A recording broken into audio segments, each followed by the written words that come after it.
concepts and knowledge from the four subjects. So after all that, we also want to train them with the most important one, the problem-solving skills. So they will use all this to solve the problem. And the result will be these products that you have seen around.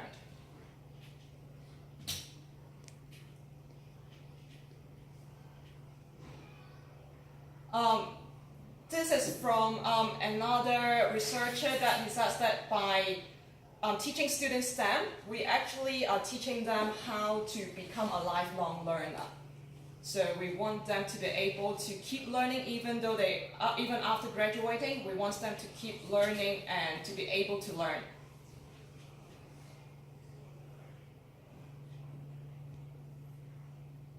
Okay, so in our lesson, we will teach them the knowledge, we'll teach them how to use it, and sometimes we also have some value education inside. And for STEM, they're going to use all of them together, not just one single subject, but all of them together.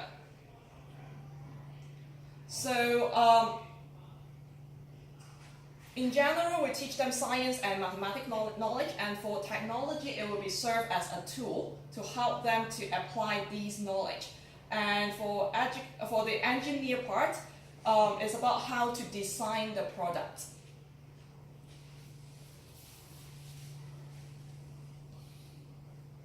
So there are actually 8 steps over here. So I'll very quickly go through the 8 steps. So the first step is about asking questions. So they set their own questions, things that they want to explore. Second, they try to build a prototype, and they try to use that to get information, to get data that involve maths, and it involves like the science knowledge. And after that, they try to see whether it works or not. If it doesn't work, they'll go back and try to get more information and do estimation and to try it out again. So. Is it from design thinking, or is that course from design thinking, or this is design thinking process? Design thinking. Yeah. There's some step for students to follow. But developed. Yeah. Oh, amazing. We provide the theme for students to develop their product by Cool. themselves, but not exactly what we ask to do something. They can design anything within this theme. For Form 1, the theme is smart home. For Form 2 is smart city. For Form 3 is AI integration for a better city. Yeah. Cool. So in our lesson planning, we'll try to have more time for students to apply what they have learned.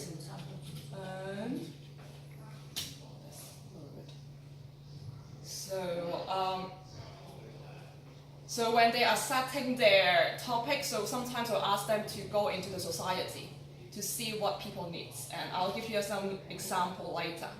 So first of all, to be able to promote STEM in school, we need to create the environment.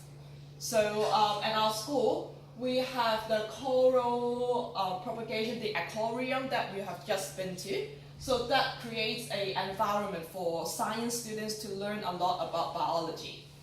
And we also have horseshoe crab in another pool. We'll take you to look at those animals later. And our school is also equipped with VR, AR, and MR technology or products that students can use. And again, we have this lab, the Maker Lab, the lab next door, so 3 Maker Lab that students can come in and do their products. Could you say more specific details? The second one, the horse what? Horseshoe crab. A crab. Crab are very old animals. Almost from the dinosaur. What for? The biology? Biology, yeah. So in our lesson design, we will have a lot of experiment for them. So they'll do trial and error, and they will learn from that. And we have projects, and sometimes if we don't have time within the lesson, they will come back after school. So students who are really interested or who are good at it, they'll come back to this room after school to have more lesson and to do their own research. we also do some game-based training to make it more fun for the students. So this is just for fun. Yeah, I agree with the last one.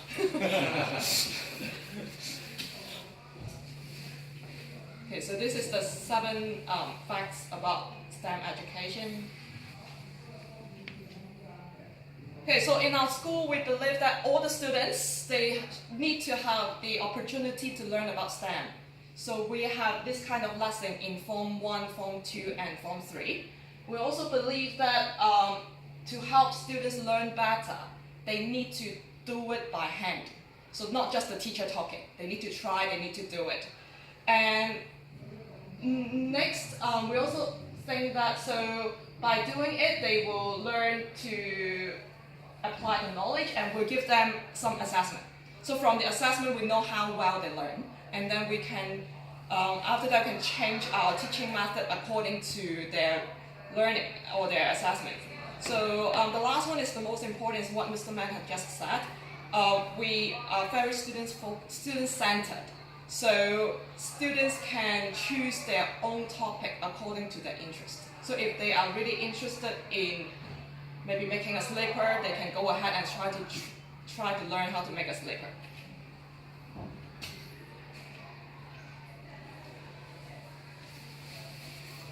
Okay, so now in our school we have different subjects. So students will learn all these in different subjects. So mainly in science and in technology lesson. So, however, because STEM involves other subjects like math and technology, we need to do the integrated part. So we also try to have STEM lesson to help them to integrate like all the subjects together.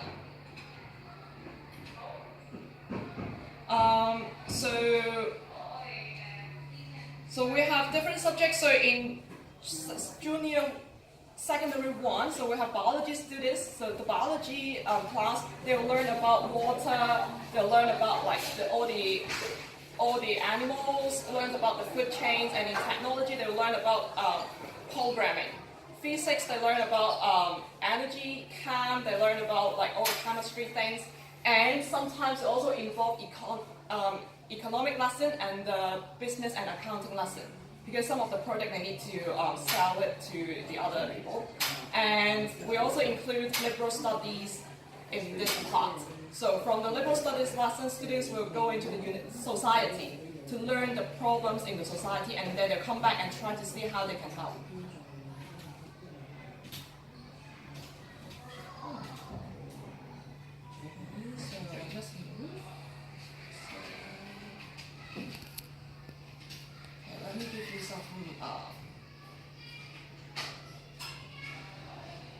So one of the example is the aquaponics. So later we'll bring you to the aquaponics. So this is the aquaponic card.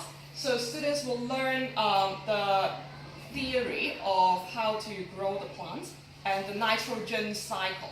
That means like the plants, they have water, and then down there's like the fish, and after the fish poops, they have like give the nutrients to the water, and then water go back to the vegetables. So we use that one, we teach that in the lesson, and we also ask students to design a small car like this. So then we can bring this car out of the school and to teach people around us. So students actually need to design this car, and we also work with the neighborhood. Like we have a lot of fish, we can eat the fish. So when the fish is big enough, we will send them to the elderly home. So for the elderly, and also the vegetables as well. So to make it really successful, we really need to cooperate with each other. So we have many departments in our school. We all work together and try to solve all the problems. So you can see that this room and all the other programs, sometimes we only have a few teachers teaching technology. So sometimes we need help. So we'll have the university to come inside, and sometimes some company will come in to help us as well. And they also give us a lot of opportunity for our students to go up there to do presentation, and they learn a lot more.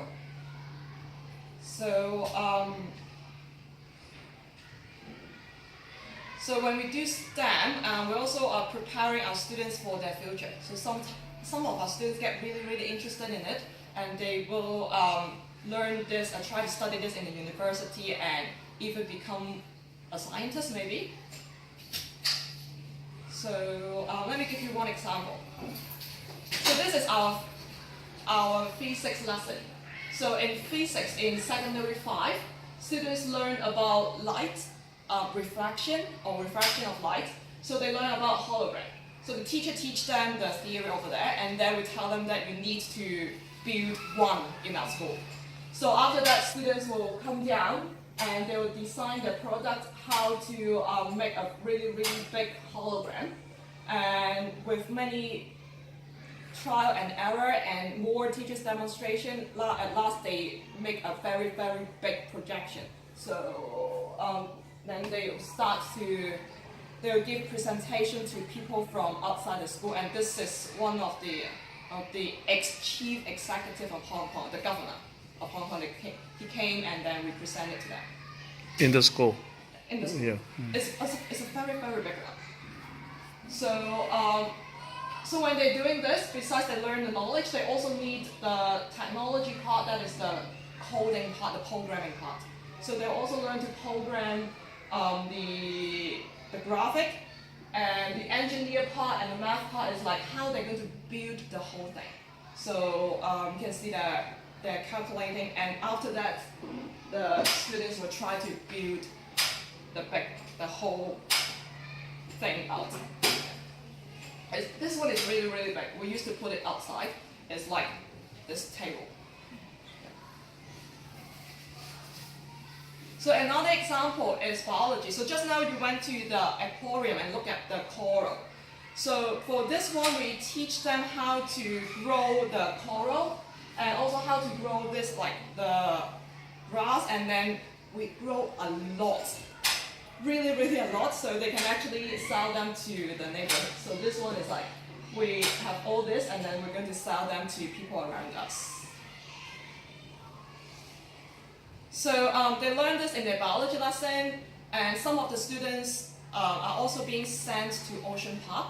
So there are more scientists, more experts to teach us how to do it, and then when they come back, they're going to do it by hand, like planting the coral to the stone and then put it into our aquarium, some experiment, and how they can get the best surface area for the coral. And this one is actually outside school from the chemistry lesson. So they learn about the metal coating. So in class they do experiment, and then we tell them that we give you a wall.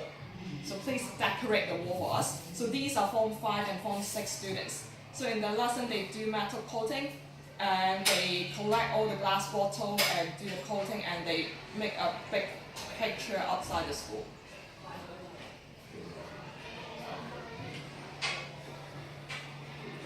So the last one is also from science, so about the magnetic field. So they learn that in the classroom, and then we ask them to maybe make some models, some toys from using the maglev theory.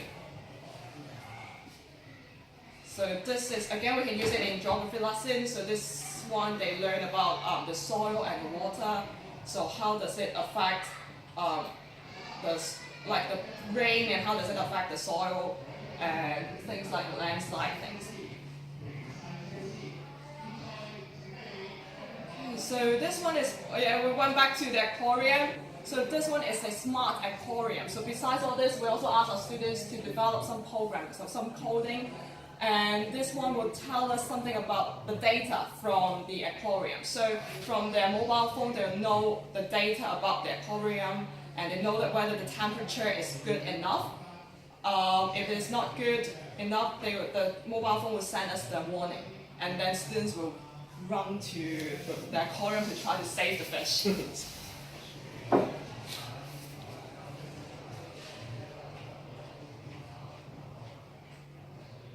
So these are the 9 steps for the STEM education. So first of all, we always try to help our students to identify, to define the problem, and they need to go in to do research, to do more research of why they need this product.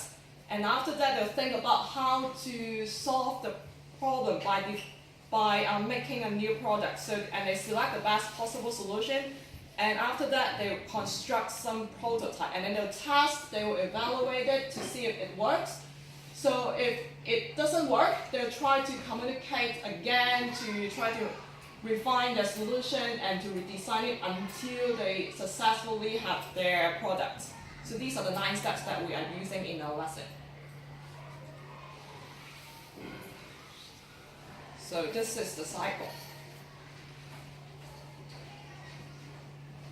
Okay, so it can go through different steps. So like, for example, if they find that it's not working here, then they always go back, and then to work it again until they have the final product.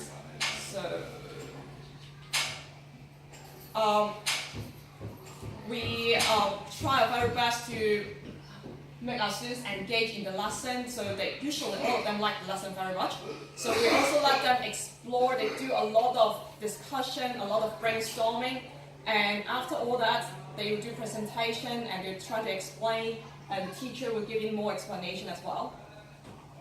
And after that, they will start the engineer part, and then they will create the product, and then they will going to do presentation again with like other students coming in. They're also going to give them more opinion, then they can enrich their product, and lastly, they will evaluate how well what they have learned. So this is the 4C in the 21st century that we think is the most important, and we try to put all this in our lessons. By who? Yeah. Your school make this 4C. Yeah. Yeah. Oh, The okay. 5C is another C. Is computational thinking skills. The 5th one.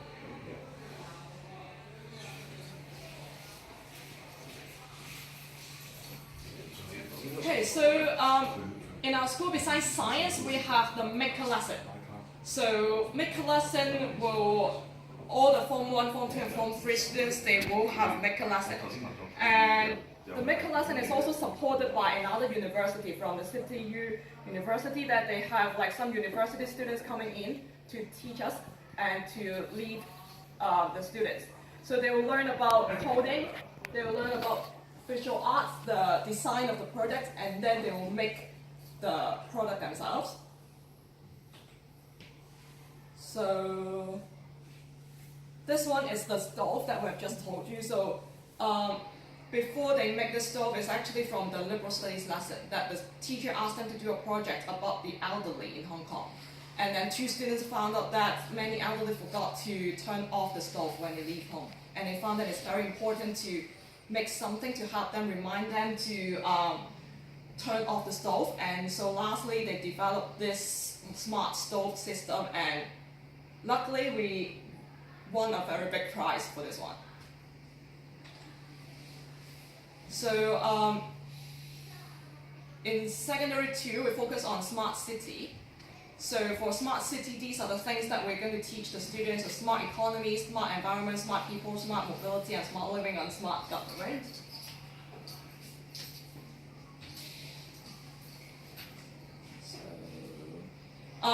So in our school, we have like over 3 to 4 years. We hope that this is what we can teach them. So a few years ago, we started teaching them like in a smart home, and then in 2016, students start to develop some product for the smart home and some product for the elderly people. And then starting from last year, they started to think about how to develop things for the smart city, just like the smart bus stop over there. And this year, we're also focusing on the smart city. Okay, so many of their ideas actually come from the society. We'll tell them go into the society to see what they need. So and they'll bring ownership to the students as well. These 4 are the products that our students have made. Which one should I talk about? The flip-flop and the safety cap. So these are the products that they have designed. So we asked them, how can we make our society 그럴 줄 better? 알고 이걸. So one group of form one students they says that the old people, their grandma, at night they need to go to the washroom, but very often they can't find their slipper. So they think that maybe I can make a slipper that has light on it, so that my grandma will be able to see the slipper at night. So they designed this slipper.